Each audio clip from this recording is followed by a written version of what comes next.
ආයිබුවන් 2025 මාර්තු 29 රාත්‍රී 9:40කට සිදු වූ සෙනසුරු මාරුවත් එක්ක ධනු ලග්න හිමියාට දීර්ඝායුෂ පතමින් මේ වීඩියෝ එකේ පුංචි කොටස මම කරනවා.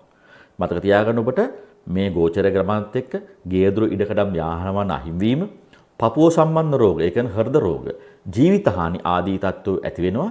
ධනය පරිස්සම් කරගන්න ඔබ තියෙන කාලේ සුද්දාගේ පුතා වගේ වීදම් කරොත් ඔබ නැති වූ කාලේ අර අහවලාගේ පුතාගේ තත්ත්වයට ඔබපත් වෙනවා. ඔබට කිසි කෙනෙක් කිසිවක් දෙන්නේ නැහැ. ඔබ ඊට අන්සරණ තත්ත්වයටපත් වෙනවා. මේ ග්‍රහ ගෝචර ගමන ඉදිරියට වසර දෙකක් තියෙනවා 2027 ජූනි 2 දක්වා. ඔබේ පවුලේ ජ්‍යොතිෂවේදියා හම්බ වෙලා කේන්දරේ පොඩ්ඩක් බලව ගන්න. ඒ වගේම තවත් සවිස්තරව දැනගන්න අවශ්‍ය නම් ඔය පහළ ලින්ක් එකට ගිහිල්ලා සම්පූර්ණ වීඩියෝ කියවන්න. ඒක කරේ මීට මාස 6කට කලින්. බලන්න ඔබට කොච්චර දේවල් වුණාද මේ කාලය තුල කියලා. ඒ දේවල් වීඩියෝ එකේ තියෙනවා නම් මට කමෙන්ට් එකක් දාන්න.